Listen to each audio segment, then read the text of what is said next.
Hello mga karelasyon.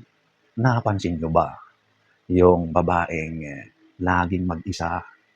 Kung may lakad man yan ay nagsasarili. May sariling mundo. Kapag may message, hindi yan agad sumasagot. At kapag inaya mo yan, hindi yan basta-basta pumapayag. Ito yung babaeng mas hinahabol. Samantalang yung babaeng sobra kung mag-effort, sobra kung i-present ang sarili or laging available, sobra kung magbigay. Minsan, siya pa ang inaayawan. Bakit nga ba ganon? May kasabihan, ika nga, scarcity, challenge, emotional investment ay may epekto sa kung paano ka magugustuhan ng lalaki. Kaya kung interesado kang malaman ang mga ito, panoorin mo ito.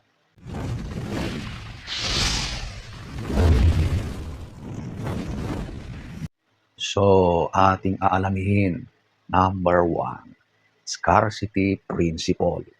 Mas pinapahalagahan ang hindi laging nasa harap or laging nakikita. Sa psychology, may tinatawag na scarcity effect. Mas tumataas ang perceived value ng isang bagay kapag hindi ito madaling makuha.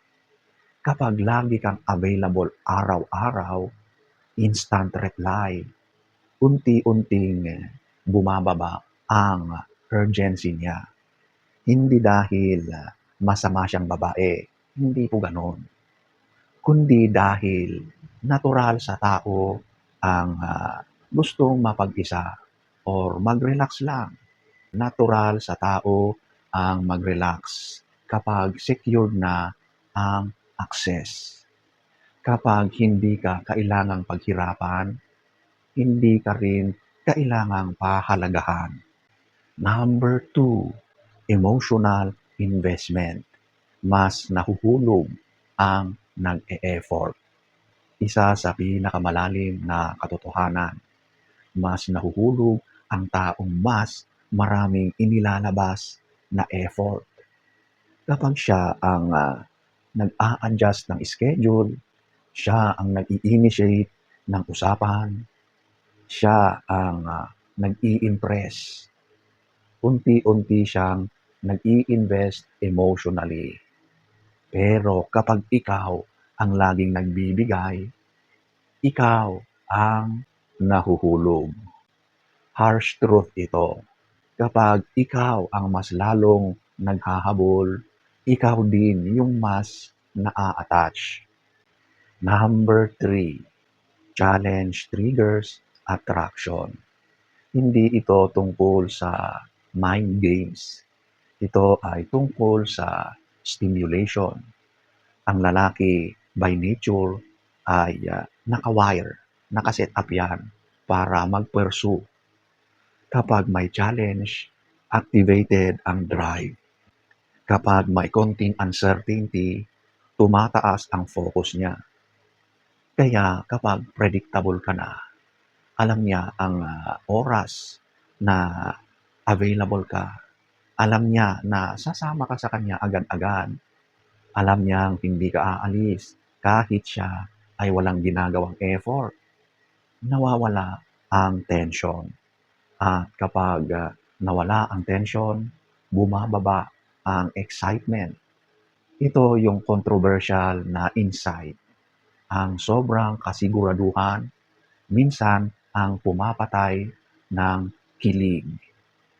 Number 4, self-contained women radiate higher value. Ang babaeng hindi laging available, kadalasan ay may sariling priorities, may sariling passion, sariling social circle, sariling growth. Hindi umiikot ang kanyang mundo sa lalaki lang. At alam mo ba kung bakit nakaka-attract yan? Dahil ang pagiging independent signals strength. At ang strength ay isang napaka-attractive na trait. Hindi siya yung babaeng needy, hindi ka nagiging desperada, hindi yung naghihintay ka lagi. Kapag ang buhay mo umiikot lang sa kanya, bumababa ang mystery mo at ang value mo. Number 5, respect is born from boundaries. Ang hindi pagiging laging available ay madalas resulta ng pagkakaroon ng boundaries mo. Yung hindi ka laging pwede ngayon, yung meron kang laging pinagkakabisihan, may ginagawa ka, meron kang mga sariling mga lakad. Kapag may limit ka, natututo siyang irespeto ang oras mo. Pero kapag wala, unti-unti ring bumababa or nawawala yung respeto na yun. At tandaan mo, ang attraction na walang respeto ay hindi nagtatagal. Number 6, mystery sustains curiosity. Kapag hindi mo ibinibigay lahat agad-agad, lahat ng kwento, lahat ng information tungkol sa'yo, lahat ng oras, lahat ng access, may natitirang layer na gusto pa niyang matuklasan.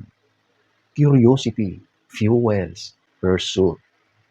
Kapag naging open book ka na, wala nang gustong magbasa kasi lahat alam na kung ano ang laman ng libro na yan. Hindi kailangang maging secretive, pero huwag ibigay ang buong ikaw agad-agad. Hayaan mo siya na siya ang mag-effort at magpursigi para malaman ang mga yon. Number 7, ang babaeng may sariling mundo ay hindi takot mawalan. Ito ang pinakamahalagang punto. Ang babaeng hindi laging available, kadalasan hindi yan takot mag-isa. Kapag ang lalaki nakaramdam na kaya mong mawala siya, mas mag-iingat yan. Kapag alam niya at ramdam niya na hindi mo siya iiwanan kahit anong ginagawa niya, magiging kampante siya. Ito ang dapat mong tandaan. Ang tunay na hindi available ay may sariling direksyon. Hindi lang sa lalaki umiikot ang kanyang identity o ng kanyang mundo. Hindi nagmamadaling ma-validate. At kapag ganito ka, hindi mo kailangang maglaro. Natural kang nagiging high value. 2,000 years later.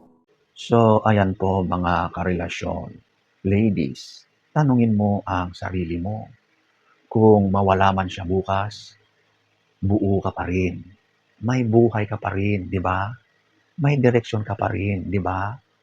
Dahil ang lalaking tunay na mahal ka, nahuhulog hindi dahil mahirap kang makuha, kundi dahil nakita niyang may mundo ka at gusto niyang maging parte ng mundo mo.